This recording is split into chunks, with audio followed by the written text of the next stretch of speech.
Welcome to this edition of American Purpose. My name is Jack Moline. I am president of Interfaith Alliance. 60 years ago, Henry Luce, the publisher of Life magazine, invited 10 prominent men, each to compose an essay on the national purpose. Then, as now, there was a sense that we stood at the beginning of a time of cultural and political change. Our project expands on this work as each episode explores one perspective on where our nation was, where it is, and where it should be going, with a contemporary thought leader. My guests are from the world of faith, government, politics, and culture, and they have generously agreed to share this time with us. You can find out more about Interfaith Alliance and our mission to protect your faith and freedom at interfaithalliance.org and by listening to our radio program and podcast, State of Belief, at stateofbelief.com. But right now, let's find out more about the American Purpose with my guest, Charlotte Clymer. Charlotte is a writer and LGBTQ advocate. She served in the U.S. Army for 6 years and recently finished a tenure as the press secretary for Rapid Response at the Human Rights Campaign. She is now the director of communications and strategy for Catholics for Choice. So, Charlotte, thank you for being with me today. Thank you, Jack. And I just want to point out to your listeners that you asked me to call you Jack and not Rabbi, as is my custom. So I know it's a military background that makes makes you issue that disclaimer. So let's just get right into it. In your opinion, what was the original national purpose of the United States? Oh, that sounds great. Let's do it. So what was the original national purpose of the United States? Well, that's a complicated conversation. I think growing up in this country, in our public school system, we were told that it was about representative government and certainly about having a fleshed out version of natural rights, kind of a revolution of the human spirit and individual liberty. And the truth is a lot more complicated than that, unfortunately. I think it was more about expanding the rights of white men in colonial America, and there were a lot of tangential plot lines that we could go into that we won't because we don't have time here. But here's what I will say: I think that so many of the values expressed at the beginning of the Republic are worth expanding and defending and enhancing. Right? The idea that we can have freedom of speech, but that it is held accountable in the public square, that we can say things without punishment by the government, but we can certainly not expect to not have personal consequences in our private lives for the things we say. Something like the idea that a government should look more like its people, maybe not as clean and polished a version back then, of course, but we're getting closer to that now. And I think that is an idea worth defending, is having the kind of representative government that reflects what America really is.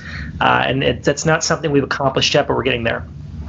Would you put our founders in the category of more pragmatic or more idealistic?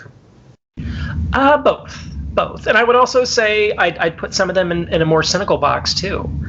There were certainly founders who were unabashed in their white supremacy. In fact, most of our founders were like that. But at the same time, there were some incredible ideas that arose out of the beginning of this republic. We saw a robust conversation on the evils of slavery in that time period. We saw, some adjacent conversations on gender equality, certainly not where they should have been, but some things that came out of there. I think that when it comes to certain founders like, say, Thomas Jefferson, who was very complicated, slave owner, but also ostensibly opposed to slavery, someone like Benjamin Franklin, who was certainly more cosmopolitan and egalitarian in his views, but was a bit of a hypocrite too.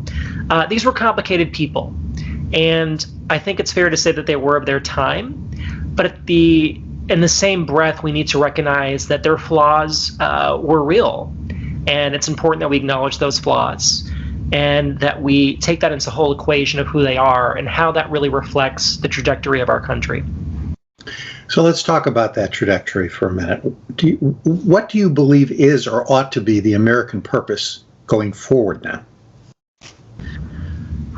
Well, I'm sure there are no shortage of people who would disagree. I want to tell you that everybody so far has given that sigh just before they've tried to answer that question.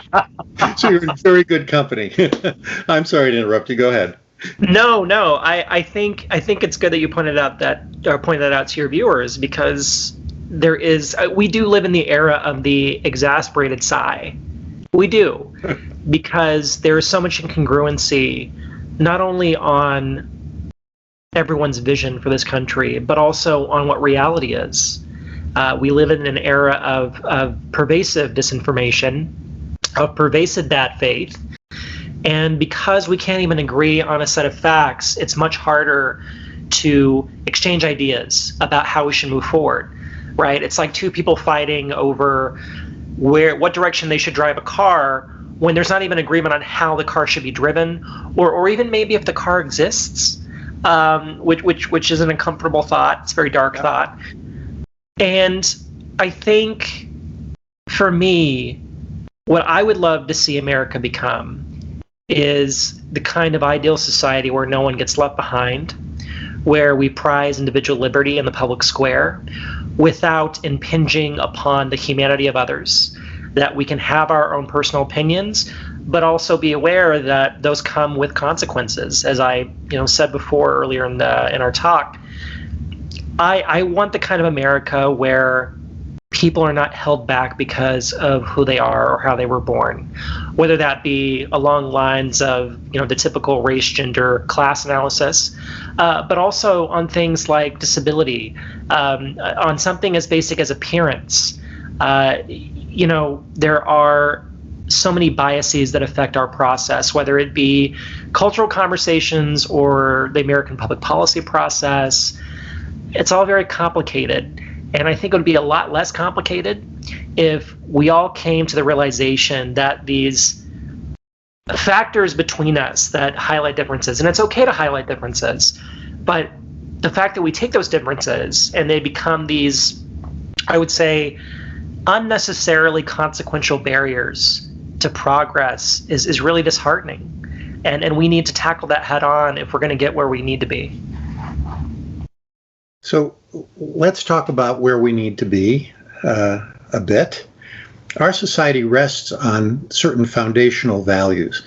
Some of them are admirable. You've pointed some of them out, and others not so much. And we have historical context for those as well. What are one or two of the values that we hold right now that are worth doubling down on?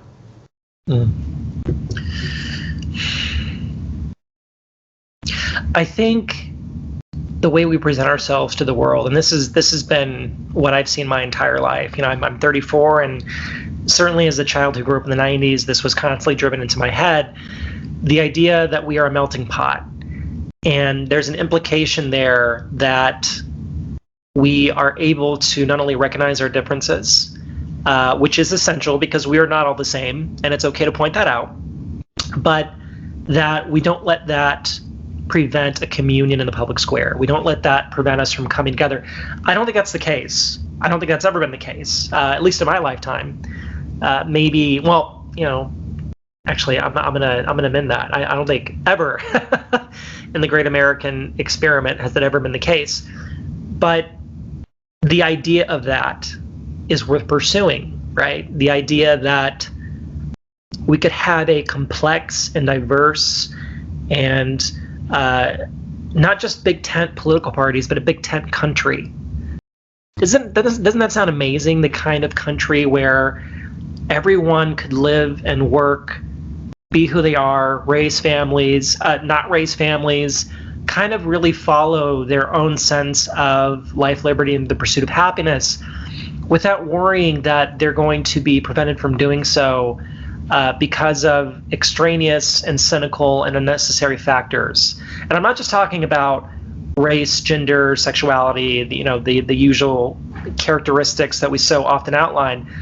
I'm talking about things like who someone is and how they see themselves in the world on an individual basis. Not like, I'm a trans woman, and I'm very proud to be a trans woman, but I would never lead with my obituary as Charlotte Clymer was a prominent trans woman. That sounds very depressing to me. I want to be known as someone who was a good friend, was very involved in my community, who really tried to make a full good faith effort to contributing to progress across the sphere of human involvement and engagement in our society, right? And I feel like reducing that to just a transgender identity or being a woman or being a veteran, all these characteristics are a part of me, but not one single characteristic should define me. And I don't think any one characteristic should define anyone. And right now we're going through some extraordinary growing pains because I think we all want to live in that kind of society where our characteristics are acknowledged, of course, but they don't define us. Unfortunately, in order to get to that vision of our society, we have to do the hard work of recognizing those characteristics and treating them as something that contributes to a person's overall contributions and presentation to the world, rather than this weird restriction that should repel and alienate people. So I was educated in public schools in the 50s and 60s, and I had that melting pot metaphor pushed at me as well. And the pushback seemed to come as I got older from a reimagining of that as rather than a melting pot, a stew pot, where everybody brings their own flavors, but we marinate in the same juices. I don't know if that's too much of a food metaphor for people, but it seems to be closer to what you're suggesting there. Are there values that come with the original American purpose or that come in our society that are holding us back from the necessary progress that we need to make? We have internal biases that we don't hold accountable and that we're not honest about. I firmly believe that every single white person, myself certainly included, has certain biases that we've been conditioned to have, certainly along lines of race. And part of being an informed and engaged citizen who wants to get closer to that society where everybody is able to be themselves and part of the public square is that we're honest about our failures and perhaps some of our lesser consequential shortcomings. And we haven't even gotten close to that yet. You know, there are rather brave individuals, I'm sure, who have written about this and certainly have smaller followings.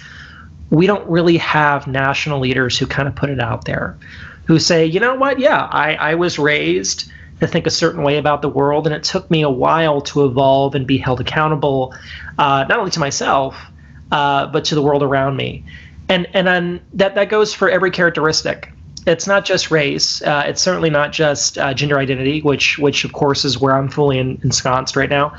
But that's for things like, nationality. I'd say certainly religion, which is something we don't talk about nearly enough in this country, in the ways that it tends to get swept under the rug in terms of representation. You know, for example, the vast majority of Congress is Christian, and Christians, like myself, we're very much overrepresented in elected government, and I think often to the detriment of the kind of interfaith dialogue that is needed to bring people closer together, and so that we're not fighting over these differences that really shouldn't be holding us back. This is a very broad answer, and so I apologize. But I think that it disturbs me the way that we're not able to be honest about our shortcomings. And if we're going to get closer to where we need to be, we have to be comfortable with unlearning these things and being honest about them. And that starts with great national leadership who is kind of setting the example. We have collectively had this notion of American exceptionalism.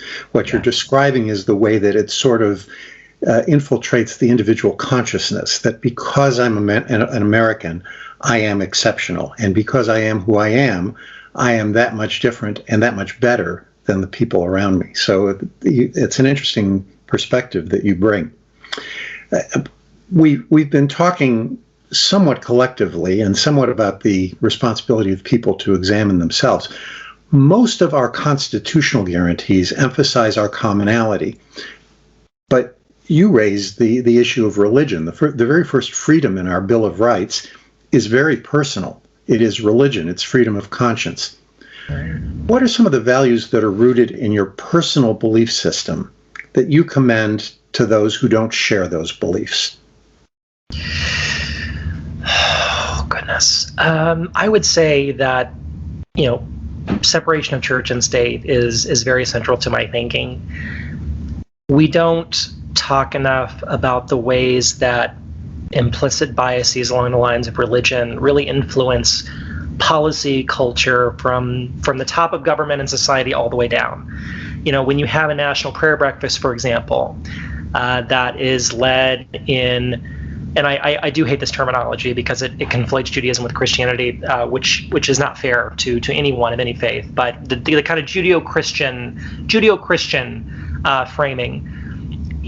When we have a national prayer breakfast that invites someone of the Islamic faith to lead prayers, someone of the Hindu faith to lead prayers, something that really encapsulates the actual freedom of religion rather than promoting traditional belief systems in the guise of what we call traditional America, right? Christianity, to a far lesser extent, Judaism.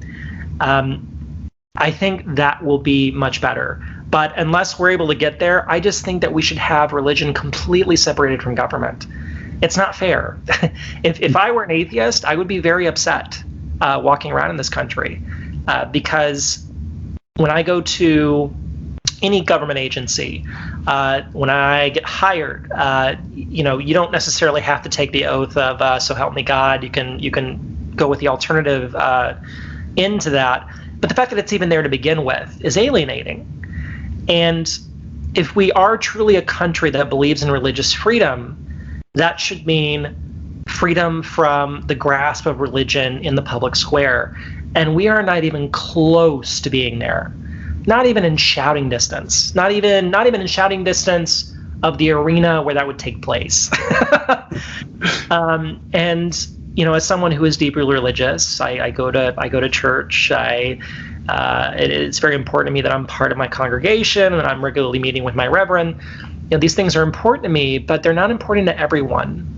And if we're going to talk about an engaged citizenry that is fully involved in their community and really is fully participatory in what it means to be an active citizen, we have to understand that not everyone is deeply religious, and certainly not everyone is Christian or Jewish or one of the faiths that we, I would say, condescendingly refer to as less threatening so very often. And it's not good. It's very damaging to everyone. So would you suggest that your own faith commitments are such that religion ought to be a private and personal matter and not in the public square at all?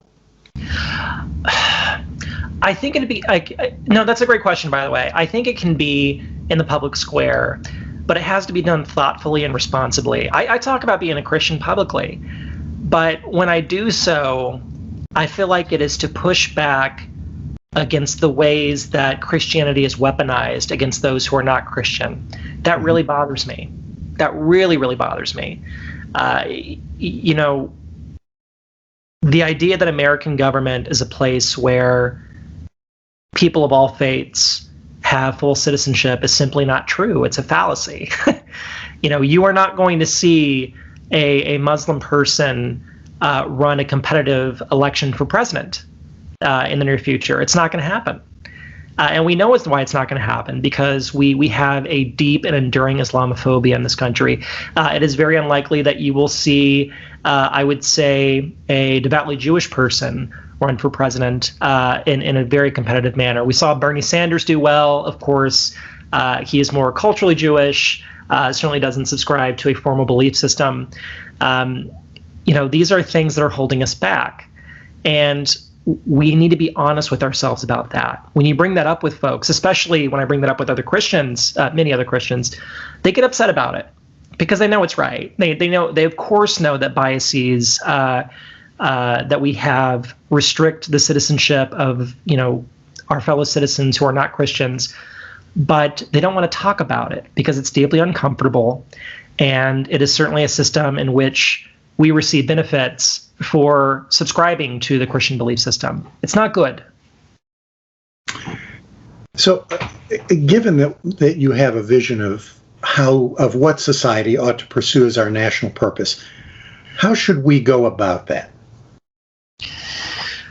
Oh goodness! Well, it's going to take a long time, right? and there's no silver bullet for this. I think central to however we proceed, it's going to require being comfortable with being uncomfortable. And I'm not just saying that as a phrase that sounds clever. I mean that in a literal way.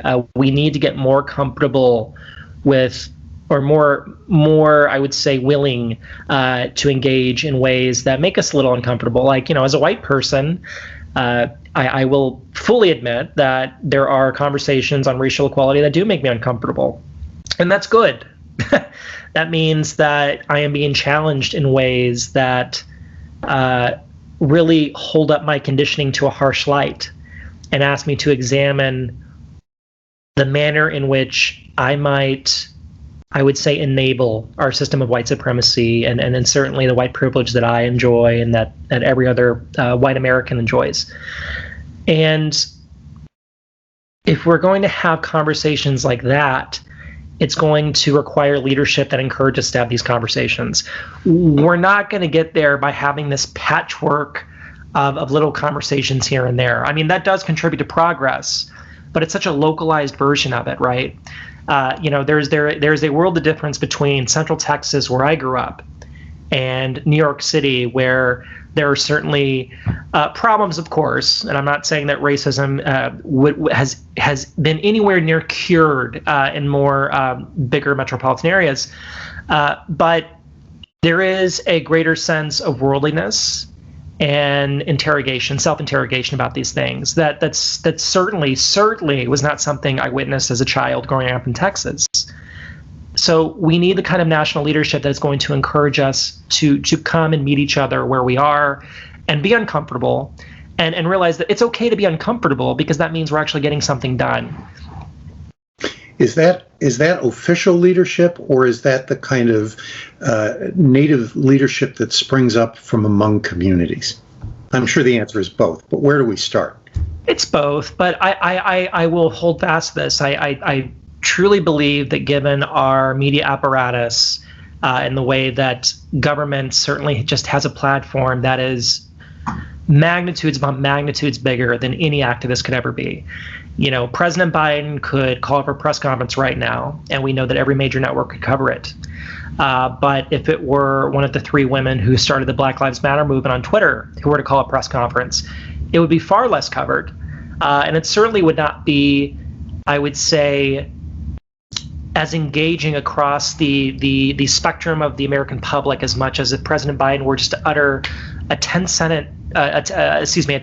press release. And so we need that kind of, I would say, support for great advocates. People like Dr. King, Malcolm X. Across the board, we have this tradition in this country of extraordinary leaders who challenge what it means to live in America and really demands better of the country.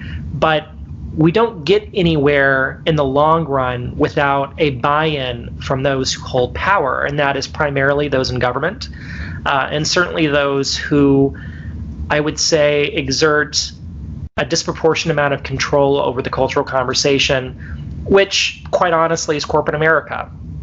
And I don't think that corporate America is going to be dismantled in the near future. What I think we have to do is really put pressure on reforming that culture and getting companies to buy into the idea that they're kind of central to all of this. Like, we can't make substantial progress without big corporations being held accountable and realizing that having those kind of conversations and demonstrating that kind of leadership is good for all of us in the long run. Even those who are in the fraction of 1% of power, they benefit too, maybe in ways that they don't realize yet, but they do. So I'm going to throw you a little bit of a curve here because among my guests, you're the only one who brings this perspective. You spent 6 years in the military. You're a veteran. What role does the military, which is charged with the responsibility of defending our way of life, what role does the military play in promoting the national purpose and in evolving the national purpose? That is a very good question, and it's a very complicated question. I enlisted in the military in 2006, fully opposing our invasion of Iraq. I was against the Iraq War before our invasion. I certainly am against it now. But when I enlisted, it was more about a sense of honor. My family has a long history of military service. And to me, enlisting in the military was certainly a way out of poverty. But there was a greater calling there. I felt like I could get a great education and character from serving in the military. And that was certainly true. I did. And in ways that I will always be grateful for. I grew as a person and grew up very fast in the military. I think that we can acknowledge that, but also be honest that the U.S. military has been manipulated and unlawfully weaponized against marginalized communities all around the world. There are great things that our military has done. There are reasons that I'm very proud to serve in uniform. And there are things that our country has done using our military that make me deeply embarrassed and horrified. And we need to get to the place where we acknowledge the existence of the military is central to our national security, but without overlooking and I would say, essentially whitewashing the ways that our military has been corrupted by certainly elected officials and kind of bastardizing the idea of what patriotism means. I think I just said about 5 essays there, 5 different op-eds, but that's your next book. There are people who want to abolish the military, and I don't think that's possible. First of all, and even if it were possible, I don't think it's a good idea. Like, there is evil in the world, right? And we do need a infrastructure that protects against that evil. However, we've taken that idea and exploded it into this, what has been, really well defined by President Eisenhower, the military-industrial complex, and the way that, our national security apparatus has been used to oppress people all around the world, and we're not honest about that. I don't think it needs to be this issue of, here are all the leftists over here who want to abolish the military and think that the entire country needs to get rid of the police and the military, and here are all these folks over here who believe that the military is the greatest thing ever, and we've done no wrong. I think that there are a lot of people in the middle right here who are able to recognize nuance. We can acknowledge the injustices that we've done and continue to do without throwing everything out and instead working within the system to make it better. And that's the only way this is going to work. Nothing's going to be thrown out, by the way. If you're watching this and you honestly believe we're going to get rid of the Pentagon, that's never going to happen. I'm sorry. What we have to do instead is put people in positions of leadership who recognize these problems and smartly address it with good faith and compassion and the kind of brilliance that we've come to expect of this country. So you've talked a lot about a sort of collective approach to this. What role does the individual American play in pursuing our national purpose? Oh, goodness gracious. That's another good question. So I hate to do this, but I'm gonna go into a more complex answer again. I think that there's a difference between how we envision ourselves leading the world and how we actually lead the world. There are a lot of folks, and I would say well into my mid-20s, I really believed this, that America led the way in what it meant to embody freedom and liberty. Now, I would never say I was a conservative, but I did kind of recognize or acknowledge America as if not the arbiter, then certainly the grand example of what it means to be free, and that the president is the leader of the free world, regardless of their political party. I'm now 34 and looking at the ways in which the global war on terrorism has completely collapsed, looking at the ways in which we have upended, certainly extraordinary governments around the world, the ways in which we have committed war crimes with our military and with our government. It's really hard to say that now. Like, I would never refer to America as the leader of freedom around the globe. However, the president, the U.S. government, and really American culture do have by far an outsized influence, more than any other country on the rest of the world. And I'll give you one example. When I was working at the Human Rights Campaign, we had international fellows, LGBTQ fellows from around the world who our organization trained or at least provided resources in order to do their kind of advocacy back in their home countries. And they came here for a conference, and I met, 24 of them. And I got to have personal conversations with them. And it was startling to me how many conversations I had in which they said, I can't stand Trump, and I have my own critiques of this country, of your country, America. But I need you to know, Charlotte, that the way that Trump treats LGBTQ rights, the way that the U.S. government treats LGBTQ rights, has an enormous influence on what happens in our own countries.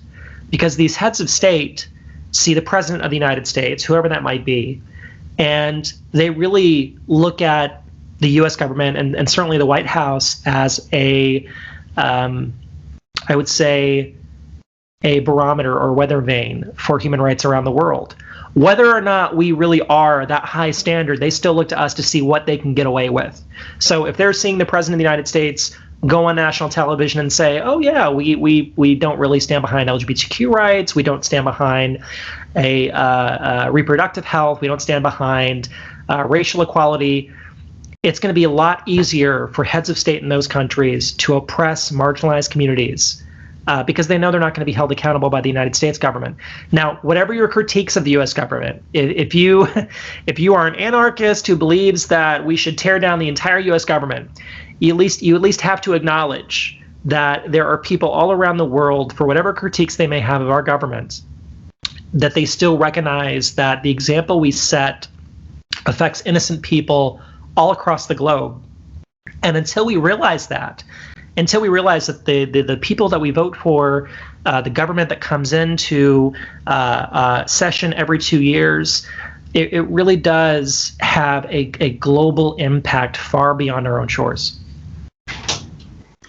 Well, that's not as complex as you may think it is. It means that we all have a requirement to pay attention and to do what we can do. So we've done a lot of heavy lifting here, and as is not unusual when you ask questions like that, there's a lot of implied critique. So the last question I want to ask you is, are you optimistic about America's future? I am absolutely optimistic. Tell me about it. And I will fully admit to you that there are a lot of folks in the advocacy space who get annoyed by my optimism, which is completely fair. There are no shortage of reasons to be cynical, no shortage of reasons to be angry and depressed right now. America in December 2020 certainly was at its lowest point. Well, maybe January 6th, in fact. That might be the lowest point we've seen in quite some time. But when I look at how far we've come and the extraordinary people who have gotten us here and the labor they've gone through to get us here, I have to believe that we are on a bigger trajectory. That yes, we have spent certainly the past 4 years and in the broader sense, the past several decades, at least in my lifetime, seeing a decline in so many ways in American values and what it means to have an American community. But at the same time, we've seen a lot of good things happen, and we've seen a lot of good people who believed in a higher purpose and followed through with that with an extraordinary conviction.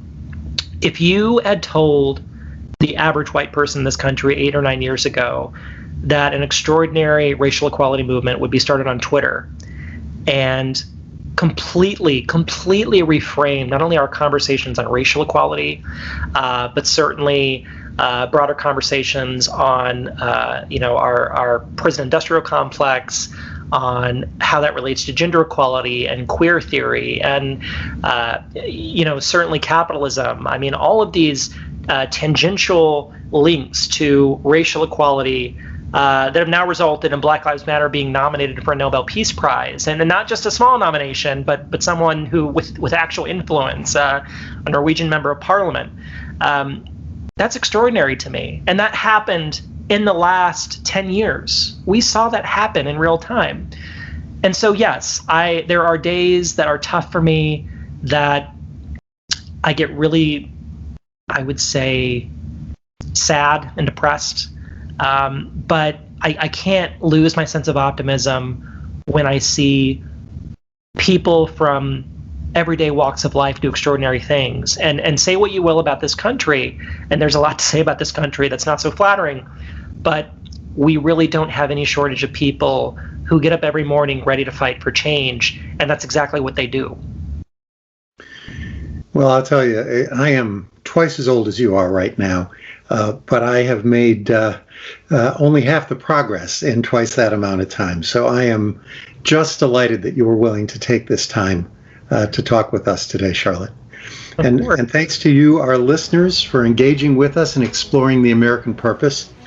It's been an honor and a pleasure to spend this time with Charlotte Clymer, who shared her perspective so generously.